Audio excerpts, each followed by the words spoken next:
नमस्कार। आज का हमारा टॉपिक है IBS यानी इरिटेबल बाउल सिंड्रोम।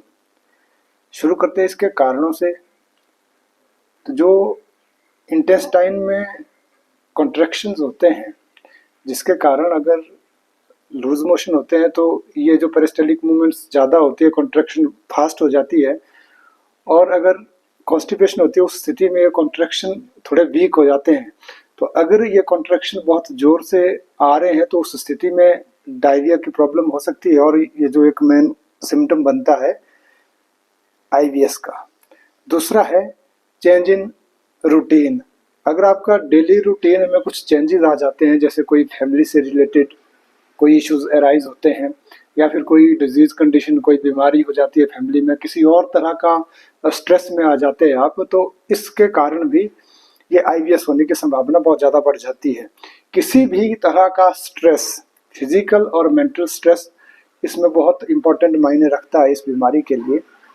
सेकंड, अगर लगातार बार बार क्रोनिक इन्फेक्शन इंटेस्टाइन या स्टमक में होता है तो इसके कारण भी प्रॉब्लम हो सकती है।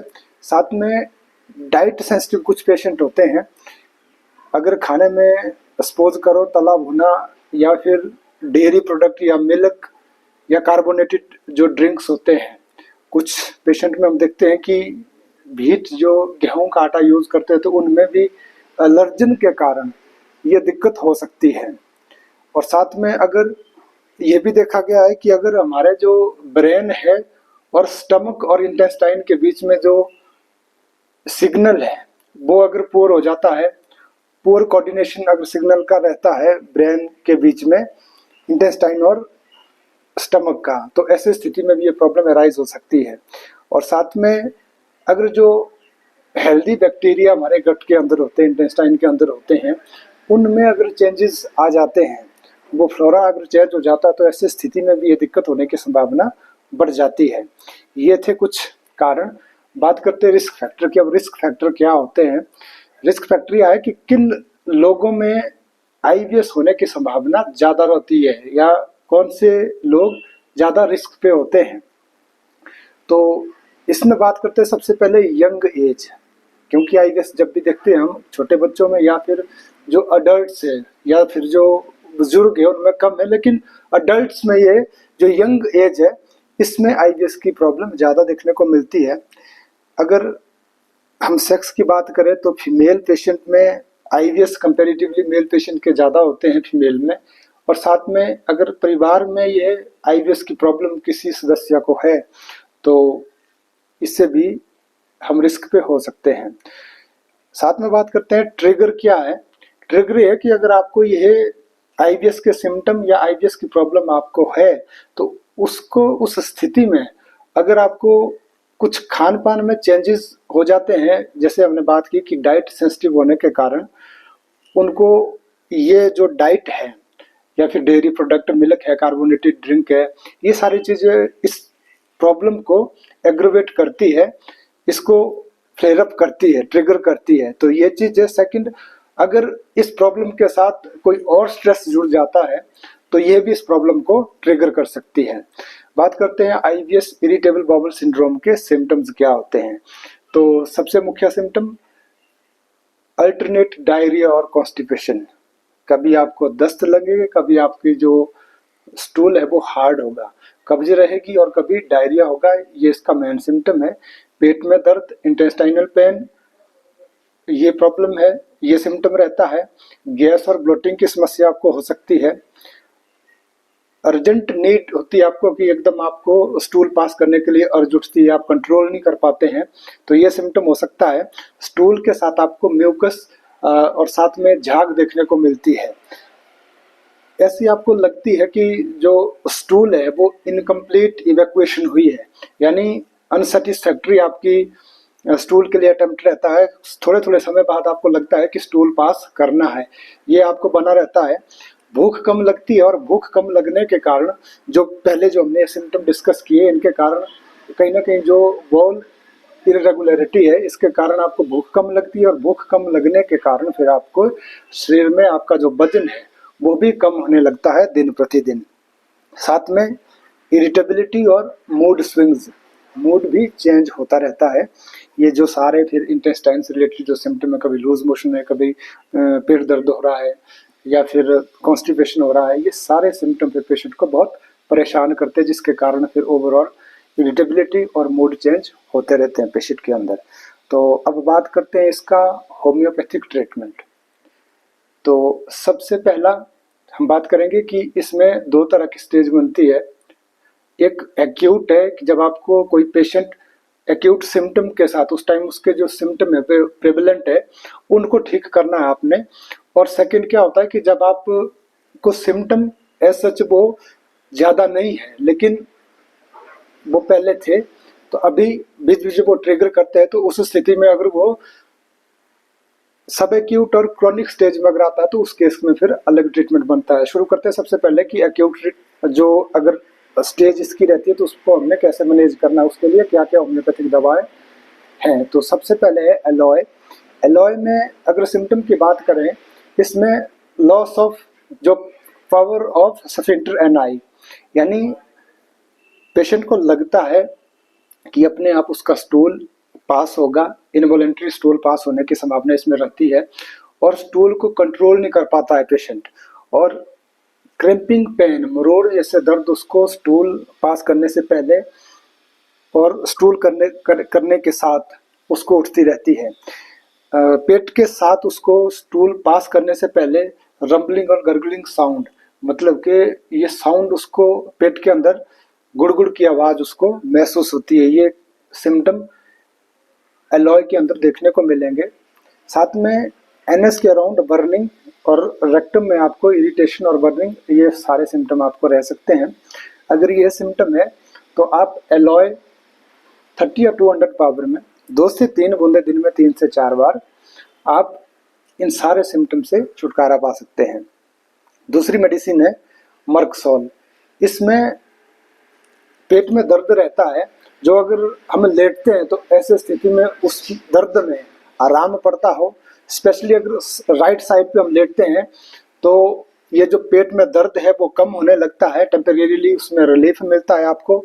साथ के साथ जो सलाइवा है वो बहुत ज़्यादा एक्सेसिव सलाइवा बनने लगता है पेशेंट के अंदर, और थर्स्ट बहुत ज़्यादा इंक्रीज हो जाती है।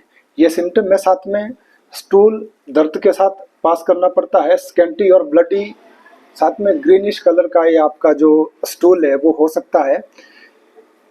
स्टूल पास करने से पेशेंट को लगता है कि ऐसा सिक फीलिंग, कि जैसे वो बीमार पड़ा है लंबे समय से भी, एक बीमार पेशेंट की जो अपीयरेंस होती है उस तरह की अपीयरेंस उसकी स्टूल पास करने से पहले बनती है। तो इन सारे सिम्टम के साथ आप मर्कसोल को प्रेफर कर सकते हैं। मर्कसोल आप 1 ml पावर में फोर्टनाइटली या फिर वीकली 2 से 3 बूंदे दिन में 3 बार आप यूज कर सकते हैं, और उसके बाद आप 15 दिन बाद रिपीट करें या फिर 1 वीक के बाद आप रिपीट कर सकते हैं। अगली मेडिसिन है आर्सेनिक एल्बम। इसमें भी स्टूल का जो कैरेक्टरिस्टिक्स रहता है बहुत ऑफेंसिव, ब्लडी और पुट्रिड स्टूल ये होता है। साथ में डार्क ब्लडी कलर का ये स्टूल हो सकता है। प्रोस्ट्रेशन और वीकनेस मरीज को इन आईबीएस के केस में, इरिटेबल बाउल सिंड्रोम के केस में ज़्यादा होती है। जो मरीज में हम देखते हैं कि खाने पीने के बाद ईटिंग और ड्रिंकिंग और रात के समय ये सिम्टम बढ़ते हैं। ये सारे अगर सिम्टम आप में मिलते हैं, आईबीएस डायग्नोज्ड है, तो आप प्रेफर कर सकते हैं आर्सेनिक एल्बम को। 30 और 200 पावर में 2 से 3 बूंदे दिन में 3 से 4 बार आप यूज कर सकते हैं। नेक्स्ट मेडिसिन है पोडोफाइलम। इसमें लंबे समय तक जो आपका डायरिया रहता है, क्रॉनिक डायरिया के लिए, साथ में आपके जो पेट में है स्टूल पास करने से पहले बहुत ज़्यादा साउंड आते रहते हैं ये, और डायरिया का जो हम कैरेक्टरिस्टिक्स की बात करें तो प्रोफ्यूज गशिंग और पेनलेस डायरिया इसमें देखने को मिलता है। और एक यह भी सिम्टम है कि अल्टरनेट डायरिया और कॉन्स्टिपेशन जैसे हमने बात की, इसका जो मेन सिम्टम है इरिटेबल बाउल सिंड्रोम का, जनरल सिम्टम है इसका कि अल्टरनेट डायरिया और कॉन्स्टिपेशन, इसको भी ये कवर करता है। तो पोडोफाइलम की भी आप 30 पावर में 2 से 3 बूंदे दिन में 3 से 4 बार आप यूज कर सकते हैं। अगली मेडिसिन है कोलोसिंथ। कोलोसिंथ के केस में अगर आपको पूरे पेट में, एब्डोमेन में आपको हल्के दर्द से तेज दर्द तक आपको दर्द हो सकता है, दर्द में आपको आराम मिलता है, तब अगर आप आगे को ऐसे प्रेशर अप्लाई करते हैं पेट पे, या फिर बेंडिंग डबल जो पोजीशन है, ऐसे आप बेंड करेंगे अपने पेट को, जोर से प्रेशर अप्लाई अगर करते हैं, तो ऐसे स्थिति में आपको जो दर्द हो रहा है उसमें टेम्परेरीली रिलीफ मिलता है। और साथ में हम देखते हैं कि इसमें कॉली की पेन, बहुत सीवियर पेन हमें देखने को मिलती है, रेवेनस हंगर है, और साथ में हम इमोशनल जो डिरेंजमेंट होती है, मेंटली अगर गुस्सा बहुत ज़्यादा आ रहा है, स्ट्रेस रह रहा है मेंटल पे ज़्यादा, तो ऐसे सारे इन सिम्टम में आप कोलोसिंथ को प्रेफर कर सकते हैं। 30 और 200 पावर में आप 2 से 3 बूंदे दिन में 3 से 4 बार आप अगर ऐसे सिम्टम इनको मैनेज कर सकते हैं। अब बात करते हैं हम सब एक्यूट और क्रॉनिक अगर स्टेज है इरिटेबल बाउल सिंड्रोम की, तो उसमें सबसे पहली जो दवा है साइनोडोन डेप्टिलोन। ये क्या है, जो कॉमन दुब ग्रास है, इससे ये दवा बनती है। इसके साथ इसमें क्या होता है, इस दवा में सीवियर फ्लैचुलेंस और क्रैम्प्स आपको उठते हैं, बहुत ज़्यादा गैस बनती है पेट में, और मरोड़ जैसे दर्द आपको बनती रहती है पेट के अंदर। स्टूल आपको बहुत इरिटेटिंग और एक्रिड स्टूल होता है, सॉफ्ट और ऑफेंसिव नॉइजी एक्सपल्शन के साथ। जैसे आप स्टूल पास करेंगे तो उस टाइम बहुत ज़्यादा साउंड के साथ आपको वो स्टूल पास करना पड़ता है, और स्टूल पास करने के लिए अर्जेंट नीड होती है, आप कंट्रोल नहीं कर पाते हैं। थोड़ी भी अगर आपका आजकल टॉयलेट साथ साथ में अटैच्ड होते हैं, अटैच्ड बाथरूम, तो उस स्थिति में भी आप उसको कंट्रोल नहीं कर पाते और बीच में ही आपका स्टूल पास आउट हो जाता है। तो इतना इसमें ये सिम्टम प्रोमिनेंट रहता है। और दर्द हम देखते हैं कि अम्बलाइकस के अराउंड इसमें दर्द और हैवीनेस बनी रहती है। अगर राइट हाइपोकॉन्ड्रियम में भी अगर दर्द रहता है, और स्पेशली ये दर्द और जो स्टूल के लिए अर्जेंसी है, ये खाने पीने के बाद अगर बढ़ती है, तो ये आपको साइनोडोन को आप प्रेफर कर सकते हैं। 30 पावर में 2 से 3 बूंदे लगातार, या फिर इस मेडिसिन का मदर टिंचर आप 10 से 15 बूंदे दिन में 3 से 4 बार यूज करके आप इन सारे सिम्टम को मैनेज कर सकते हैं। दूसरी मेडिसिन है नक्स भूमिका। नक्स भूमिका में दर्द के साथ इनफेक्चुअल अर्ज एंड स्ट्रेनिंग, बार बार आपको स्टूल जाने के लिए डिजायर उठती है, अनसेटिस्फैक्ट्री स्टूल रहता है, और साथ में अल्टरनेट डायरिया और कॉन्स्टिपेशन। और जो लोग अल्कोहल ज़्यादा यूज़ करते हैं, सेक्सुअल कंप्लेंट ज़्यादा है, सेक्स इंटेलिजेंस ज़्यादा है, तो ये सारी चीज़ें इसमें कवर होती है। अगर ऐसा सिम्टम है तो आप नक्स भूमिका को प्रेफर कर सकते हैं। नींद अगर प्रॉपर नहीं आ रही है, ये सारे सिम्टम ये कवर करती है। नक्स भूमिका को आप फ्रीक्वेंटली रिपीट कर सकते हैं 30 पावर में 2 से 3 बूंदे 2-2 घंटे में, या फिर 3-3 घंटे के गैप में आप इसको रिपीट कर सकते हैं।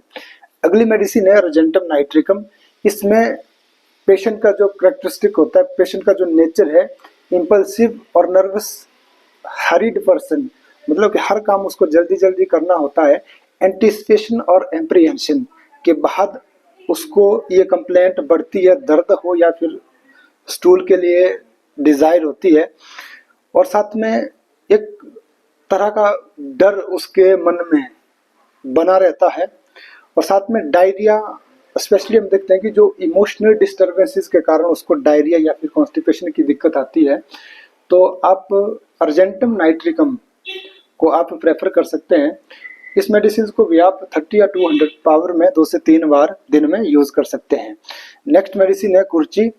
इसमें डाइसेंट्रिक स्टूल होता है, बहुत ज़्यादा वीकनेस, एपेटाइट लॉस्ट होती चली जाती है दिन प्रतिदिन, और दर्द नेबल के आसपास आपको कॉलिकी पेन रहता है। ऐसे सिम्टम के साथ आप इसको कुर्ची का मदर टिंचर 15 से 20 बूंदे दिन में 4 से 5 बार आप यूज कर सकते हैं। अगली मेडिसिन है गम्बोजिया। इसमें इरिटेबल बाउल सिंड्रोम के लिए बहुत अच्छी दवा है। पेन और गैस, स्पेशली खाने पीने के बाद ही ये बढ़ती है, दर्द बढ़ता है, स्टूल कैरियर एजेंसी बढ़ती है, रंबलिंग और गर्गलिंग साउंड पूरे पेट में बना रहता है। ऐसे अगर सिम्टम है, स्पेशली इरिटेबल बाउल सिंड्रोम के जितने भी सिम्टम है, एगम्बोजिया बहुत अच्छी मेडिसिन है, इसको आप यूज कर सकते हैं। ये सारी मेडिसिन जैसे जैसे आप में सिम्टम है उसके अकॉर्डिंग उनके साथ मैच करके आप यूज कर सकते हैं।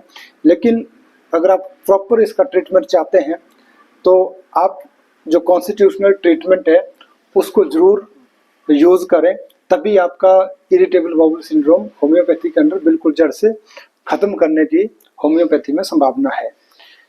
यह थी आज की जानकारी। धन्यवाद।